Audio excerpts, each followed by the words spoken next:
Welcome to Vaulted by Proof, a show about collecting and creating digital art. On this inaugural episode, I have two of my very favorite people. Let's go. Bryan Brinkman and Roger Dickerman. We talk about this moment in the digital art market. You're still seeing artworks do well on primary. Now, a lot of times that does not get rolled up into the top charts. And then these are both OGs. And so we go into their vault. It's just one of my favorite pieces for many reasons. I'm going to hold this forever because it means so much to me. Let's jump in.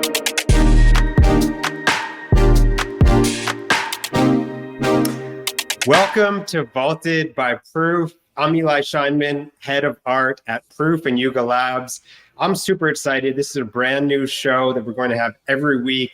I have two very special guests to talk collecting, creating digital art.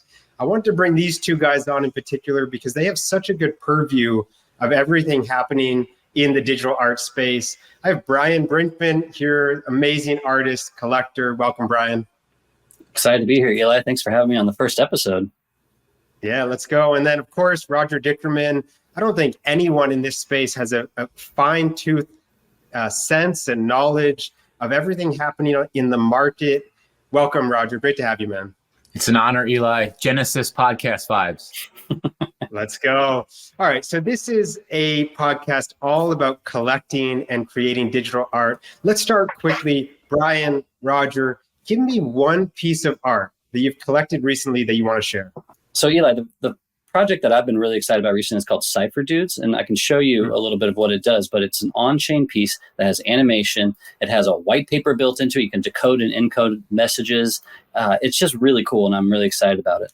So if you look here, it's interactive. You can move it around. You can choose a word from the seed phrase to choose to be a part of it. And you can encode messages, send a secret key to people, have them decode it, and it's all on chain. Anything that is, and it's interesting, the word on chain, that meaning continually evolves. Now it's on chain summer, which means something totally different than on chain in this respect. I'm excited to dig into this one. Roger, what do you have for us? In early May of 2024, there was something called the Digital Art Deathmatch at Beeple Studios in Charleston, South Carolina. And the artist who came out on top of the Digital Art Deathmatch, his name is Josh Brockett. There's an interesting history there. In 2020, when Beeple released his Genesis, Josh Brockett came on chain shortly thereafter and sort of mirrored Beeple's everyday process in the years since. I went back, I did some digging. I had to go all the way back to Rarible. Fun reference for everyone. And I did in fact find his first ever piece was listed and acquired that. Now, the fun story about this piece for me, do I love the artwork? I don't. And neither does Josh. And neither does probably anyone else. I still find the first literal art experiment of any artist to be quite meaningful. The fact that there's provenance and verifiability attached to the blockchain means everything. So in this case, I'm honored to have it. I love that, Roger. I've always been curious. On OpenSea and a few other marketplaces, Rarible shows up with this little icon next to it. Do you know why that is? It's not ideal. I don't know the exact reason for it. It's just been this unfortunate reality. So actually, here's a fun fact, a little bit of alpha. If anyone is ever searching, if you know that a piece was minted on or existed on Rarible, make sure you not only check OpenSea, make sure you actually go back to Rarible and check. Sometimes there are organic listings on Rarible from years ago. Interesting. Great alpha. I love it. So those are two great pieces. Both of you sort of digging in the crates of things that are not obvious in terms of collecting. And that's why I love having you guys on. We'll leave those links down below, as I said. Let's get into a couple meaty topics. It's been a while since we've done one of these shows, and so there's certainly a lot to cover. The thing I want to start with is this trend we're seeing of liquidity and attention and energy really moving away from ETH L1 collecting on the art side to other chains at L2s. And so we're seeing on-chain summer with Base. And Bryan, I'd love to hear your thinking around releasing something on Base. But we're seeing Ordinals, we're seeing Solana. As a collector myself, primarily with bags on ETH L1, and most of my art collection is there, and I'm sure many of the listeners and viewers, it's the same thing, and maybe you guys as well. From your two perspectives, and maybe Bryan, starting with you, is this a trend that art is moving off of L1 ETH, or is this indicative of some new collecting and creation dynamics? Yeah, I would say that some art is moving off. I haven't seen a lot of one moving over to the L2s. What I see is a lot of additions and a lot of high volume, high supply things are moving over there because, if you want to know why I did base, it's because I had collectors complaining to me that they were spending $30, $40 on gas to mint on mainnet. And so that starts to wear at you a little bit. And you go, oh man, people are just losing money here trying to support me. And so I think a lot of artists are seeing this opportunity. There's different communities in all these chains on Solana and Ordinals and all that. And it's just advantageous for artists to kind of branch out and find new communities in those spaces. Yeah, Roger, I mean, from your perspective, maybe going into the sort of market dynamics, what are you seeing? I know a few of these sort of large edition base releases have driven a lot of volume, but I'd love your perspective. I think L2s are really shining now. I agree with Bryan. I think they're really differentiating. I don't think they're taking over. I think everyone's bags on L1s are fine. And I think, yes, they will trend more towards one of one's lower edition counts, but nevertheless, there's plenty of room for both L1 and L2. But yeah, we're seeing L2s again. We're seeing them shine right now. Several of the most recent mints that I want to flag.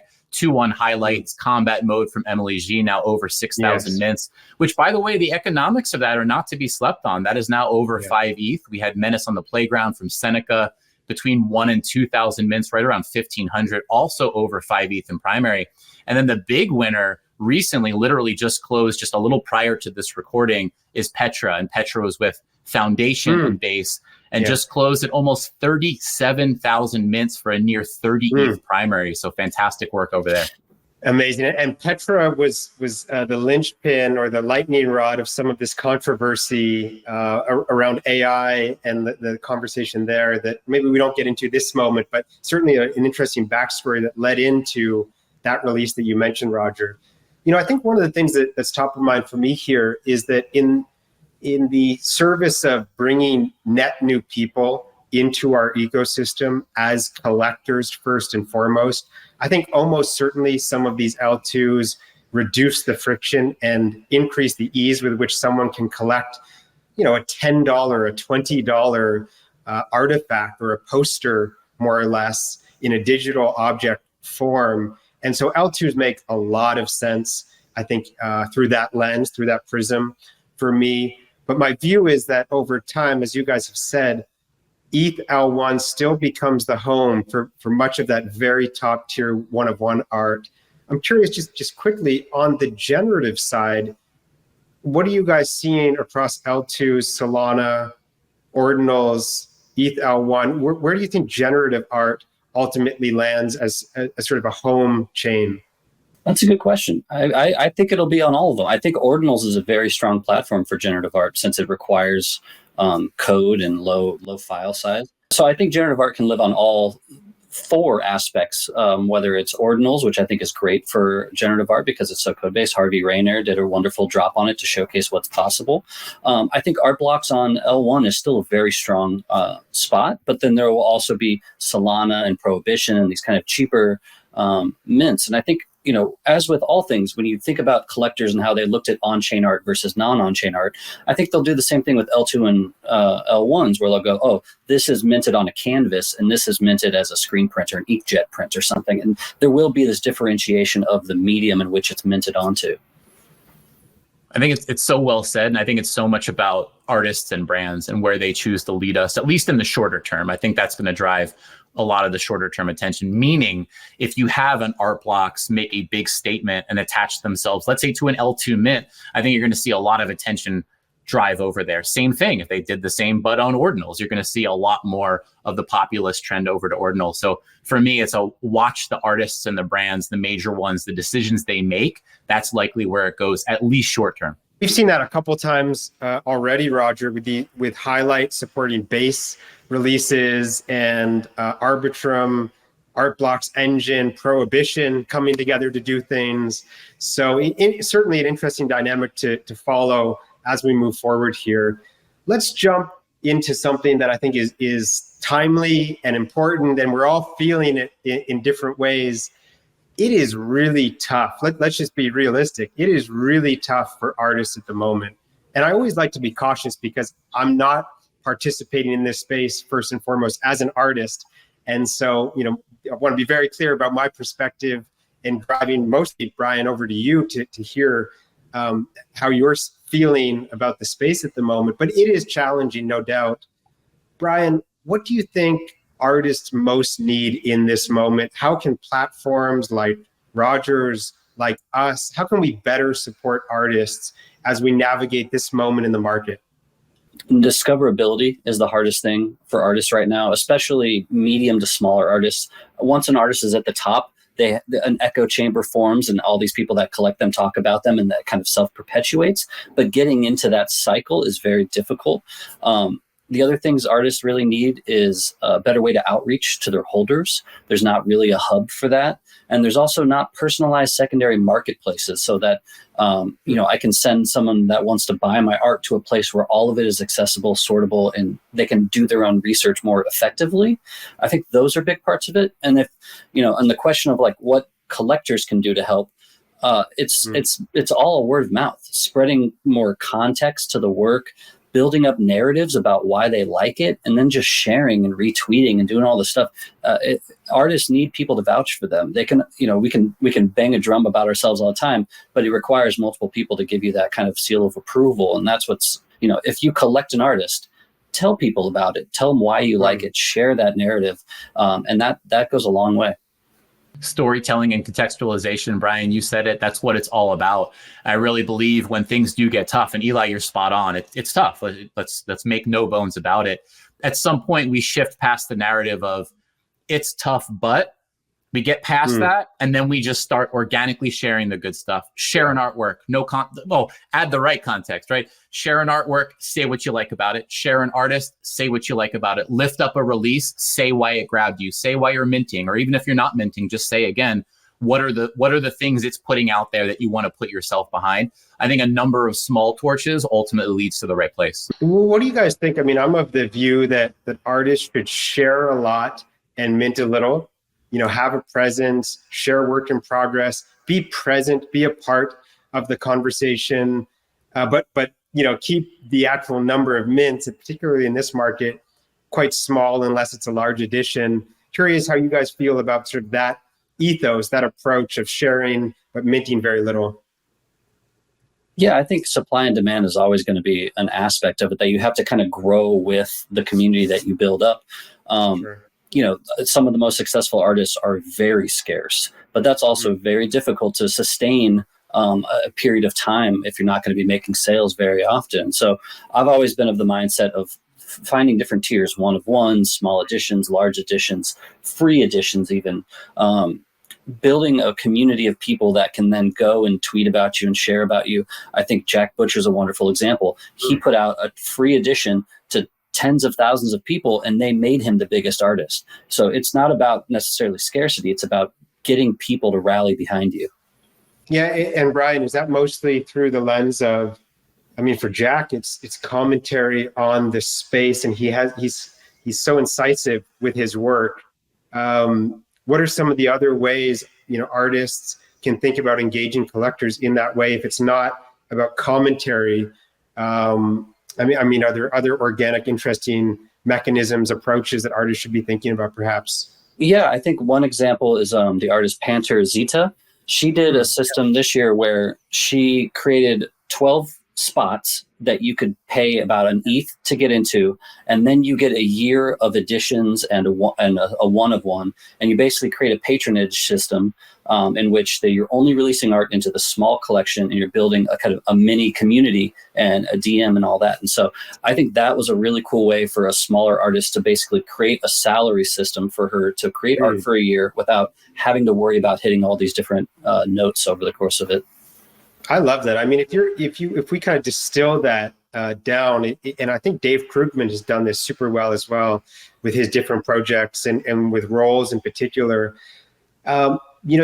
These are examples of artists really leading with collector participation and co-creation in certain respects in their ecosystem and with these bodies of work. And in this space, there's an ability to do that in such a way that's impossible in most respects outside of Web3 and with digital art and crypto, like all the things that make this possible.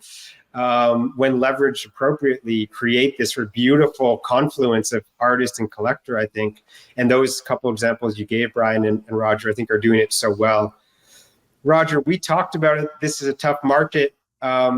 Give us a sense, and you have, all of this data. Every day you're publishing sales and volume.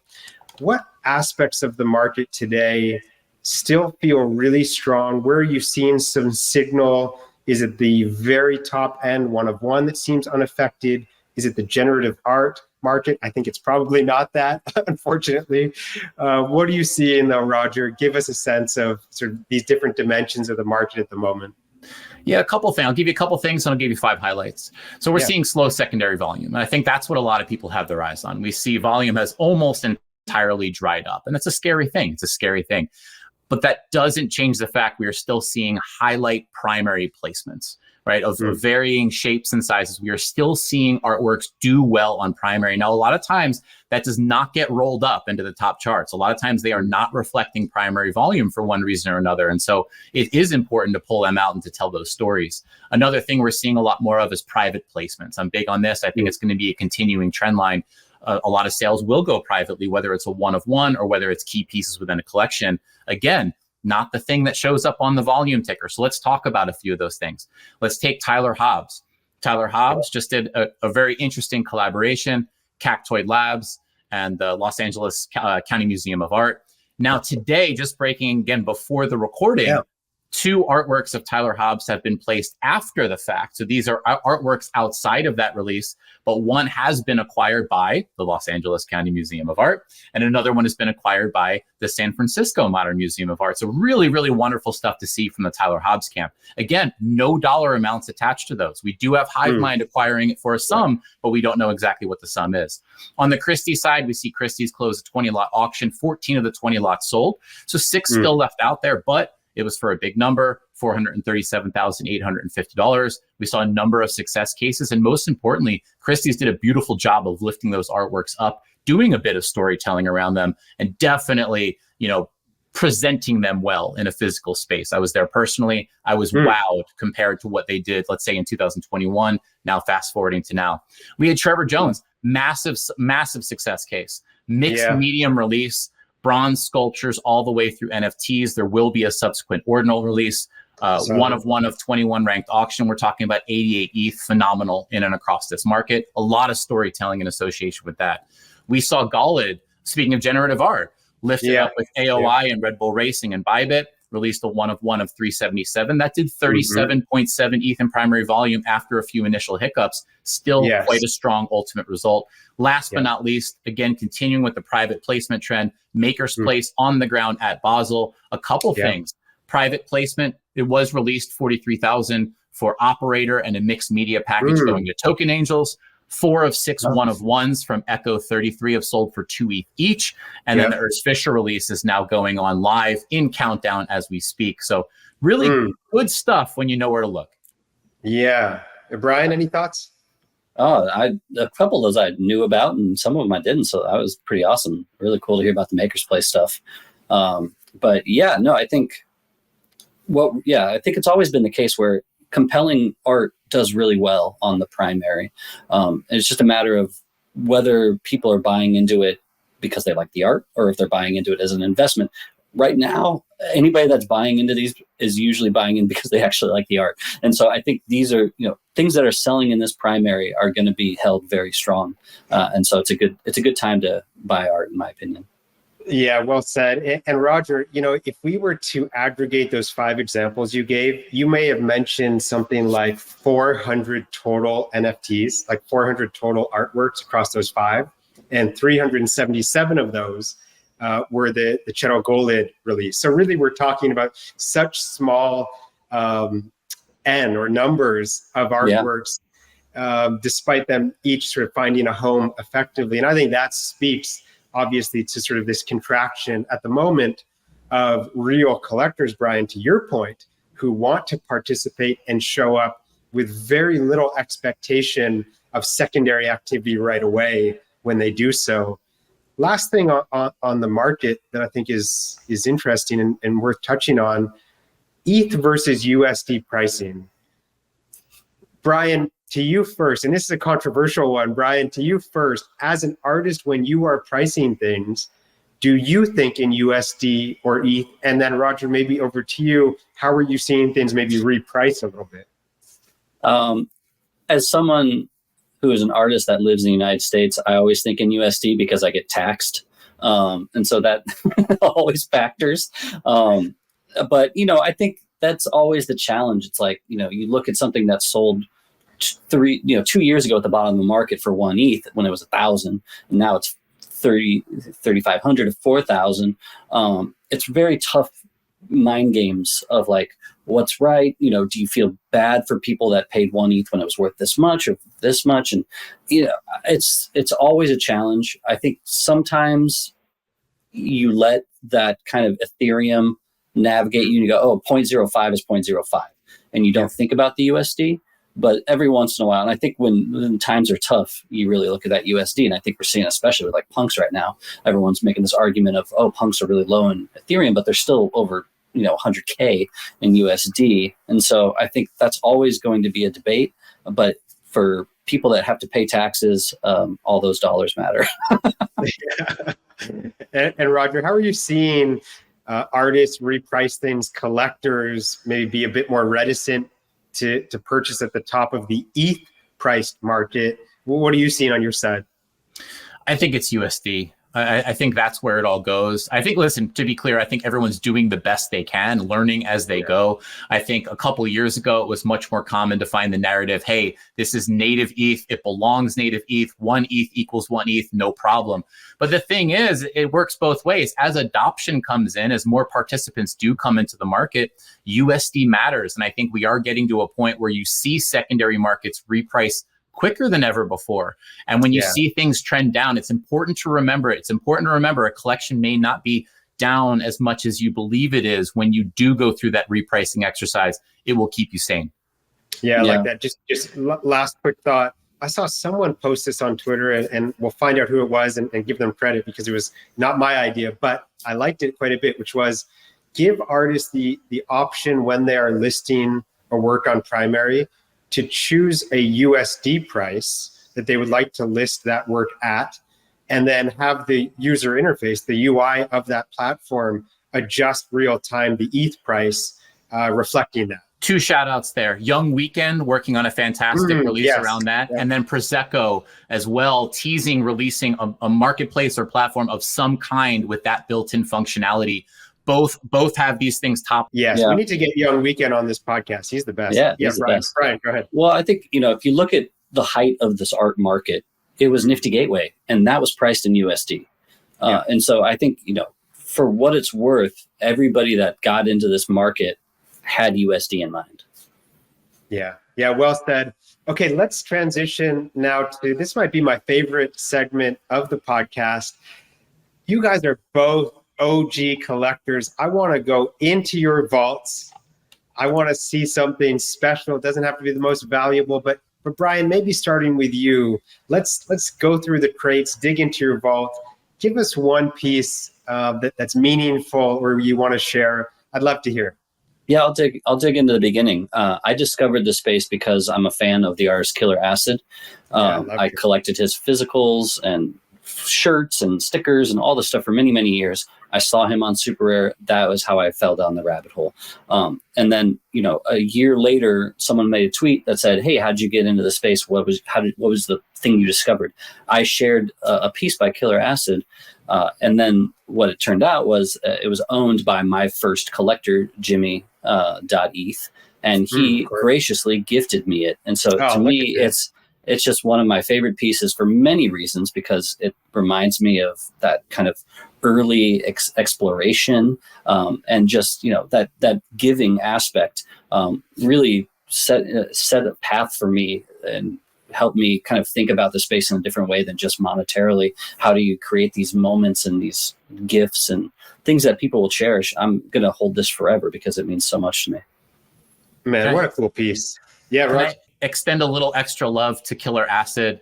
Very recently was at a One Confirmation event in Tahoe and had a chance to sit unencumbered for several hours and just watch that man work, crafting his upcoming release. I will never forget those kinds of moments, just witnessing an artist very comfortable in their element. And I think we all share some love for his work. 100%. Love Killer Acid. Former Grails artist, amongst many other things, of course. Love that guy. Awesome pick, man. This is a great piece. Just visually, it's a great piece. And then that story, so cool.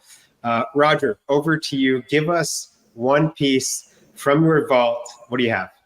I'm taking you back to the year 2020, and it's going to be this artist sitting right here with us. It's the one and only Bryan Brinkman. Oh, no. This release was on Nifty Gateway. Oh. It is called Tragic. It's called Tragic Pop was the release. Now, the release involved acquiring a number of different body parts. And then ultimately, if you acquired all of the body parts, you could birth a self. And that is what this is, sort of the completion of that composite of body parts. Now, I do want to say, and this is maybe something to cast out to anybody listening, I had followed Bryan Brinkman for quite some time prior to this, and I had not collected any of his works. And I sort of had filed away in the back of my mind that one day I quite liked his thoughtfulness. I liked what he was up to, but nothing just quite clicked in that special way where it just grabs you and pulls you in. This was the release where I crossed over the Bryan Brinkman collection line. So maybe, just what I want to say out there is I do think a lot of collectors, especially during such a discerning time period and a tough market stretch, a lot of collectors may have that similar thought process going on. I see you, I see what you're doing, I respect what you're doing. One day, ... And this was the day that Bryan Brinkman and I crossed paths. Wow, appreciate that. Oh, I'm honored. That was such a fun drop. I mean, that was definitely, it felt like a turning point for me where it was like, as artists, I think people have started talking about more creating these bigger drops, these bigger narratives, these bigger kind of shows. This was such a fun one. And then creating that dynamic where if you got all of those, you got this thing. I don't get to see this piece very often because there's only 4 of them and they're very hidden away. I don't think they've ever traded. So it's fun to see it again. So cool. Great choice, Roger and Bryan, both of you. Killer Acid and the one and only Bryan Brinkman. Getting some love from Roger. It's the best. Thank you. This has been wonderful, guys. I thought we had a great conversation. You guys have such good knowledge of this space. Oh, geez. Bryan, if people want to find you, where should they go? Do you have anything upcoming you want to share? Twitter's probably the best way to follow me. I also have a Discord, which is very fun if you want to come hang out in there. And then things coming up. I'm excited to be doing a drop with OG Crooked West in the 452B community. That'll be coming in the coming weeks. OG, get better. He's ill. he's recovering. He's improving. Sending love to OG. Yeah. Yes. And Roger, of course, every day or every weekday, we get a market report and a corresponding incredible artwork from your collection. But Roger, where can people find you? Anything you want to share in terms of upcoming? Would love that. So 24 hours of art. It is literally every day, 7 days a week on my X or Twitter account. It's at Roger Dickerman. Every single morning, you will find all the highlights of the past 24 hours in art there. Eli, 5 days a week is the newsletter. That's all the links, all the images, some closing thoughts there as well. We are hard at work. And then every day the design as well. That's with an amazing artist named Justin Wetch that I've had the honor of working with for quite some time. Those are developed in 3D with a lot of fun nuances to those. And then what we're working on a brand home. Stay tuned, ... for that, as well as a all-in A to Z blockchain report with a great artist named Sky Golpe. Oh, love Sky Golpe. Love Sky Golpe. Man, great to have you both on. This is the inaugural episode of Vaulted. Had a great time. Appreciate you both. And we'll be back very shortly for episode 2.